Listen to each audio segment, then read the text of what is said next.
Johor Bahru, khususnya lah saya rasa mereka yang lain, yang luar daripada Johor Bahru, yang terlibat dalam demonstrasi melalui bersih dan sebagainya, mungkin tak melalui pengalaman orang Johor Bahru. Kita pernah mengadakan pilihan raya kecil pada tahun 1988, di mana saya sendiri bertanding sebagai calon bebas, berdepan dengan calon Barisan Nasional, berdepan juga dengan calon parti pembangkang. Ketika itu kita tak fikirkan soal Suruhanjaya bebas untuk mengadakan pilihan raya, ataupun kita menuntut mesti proses pilihan raya ni adil dan saksama, kerana kita tahu dan yakin bahawa undi kita itu rahsia. Itu yang pokok. Dan kalau kita berdaftar sebagai pengundi, kita boleh berhak untuk keluar mengundi. Itu perkara yang kedua. Kalau undi kita rahsia, apapun orang ulo, apapun orang ugut, apapun orang lakukan, tidak akan boleh menghalang kuasa kita sebagai pengundi. Tetapi tak pernah dalam kempen yang dilakukan oleh Persih ditekankan tentang soal kerahsiaan undi itu. Yang dipikirkan tentang proses itu, proses ini, berbagai-bagai cara lagi. Nak kena catlah di atas buku, mestilah peti undi itu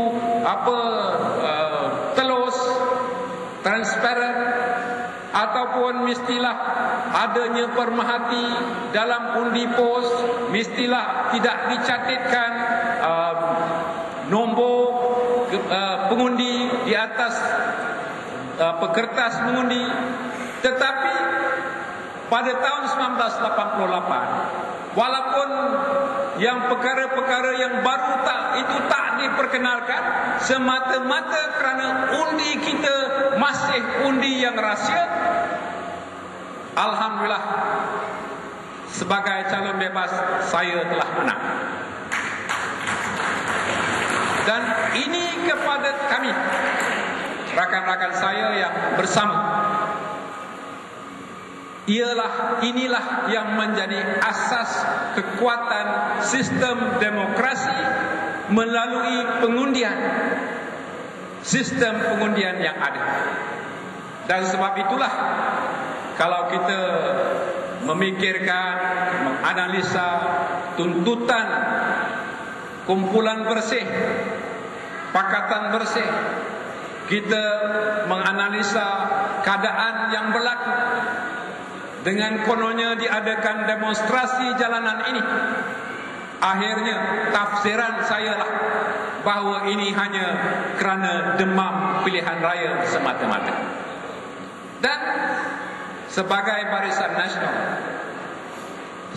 Barisan Nasional, sebuah parti yang mempunyai komponennya yang begini ramai, dan kerana ia bukan sebuah parti yang hanya memikirkan tentang pilihan raya semata-mata, tetapi lebih kepada soal khidmat bakti, lebih kepada soal nak menyelesaikan masalah masyarakat dan orang ramai, saya percaya bahawa akhirnya tidak ada alternatif daripada Barisan Nasional itu sendiri.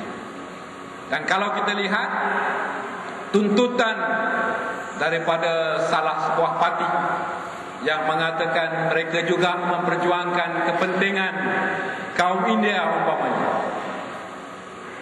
3 peluang parti yang berkenaan, Parti Keadilan Rakyat, yang dikatakan adil itu keadilan rakyat, 3 peluang yang diberikan kepada Parti Keadilan Rakyat untuk meletakkan calon daripada kaum India maupun di Teluk Kemang. Apabila rakan kita calon daripada parti rakan kita daripada MIC bertanding, maupun di Lunas juga calon daripada parti MIC yang bertanding, ataupun di Ijo masih juga calon Barisan Nasional datangnya daripada parti MIC. Mereka kaum India yang menyokong kepada parti keadilan tak pun berpeluang untuk bertanding mewakili parti yang berkenaan. Tapi akhirnya mereka kata Barisan Nasional yang resis, Barisan Nasional yang perkauman, sedangkan parti keadilan yang kononnya begitu tidak resis, begitu adil, turut ketepikan wakil atau calon daripada masyarakat India untuk bertanding berdepan dengan calon-calon MIC daripada Barisan Nasional. Jadi siapa yang resis? Siapa yang perkauman?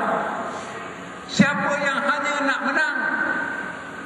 Sedangkan Barisan Nasional tetap dengan pendiriannya, kita membawa perkongsian kuasa, muafakat sesama masyarakat dan kaum dalam negara ini agar dapat kita majukan negara kita ini mengikut cara kita, bukan melalui tunjuk perasaan, bukan melalui kekerasan, bukan melalui cara untuk menimbulkan isu yang bukan-bukan, tetapi secara yang aman dan damai dan penuh bertamadun. Dan sebab itulah sistem amalan demokrasi negara kita telah berjaya membawa negara kita maju sedikit demi sedikit, setapak demi setapak. Dan saya percaya selagi falsafah ini, yaitu perpaduan kaum dan masyarakat, kerjasama dan fahaman di antara kaum dan masyarakat di negara kita ini berterusan, dan bukan hanya untuk tujuan pilihan raya, bukan hanya untuk tujuan politik, insya-Allah negara kita akan memperoleh kejayaan.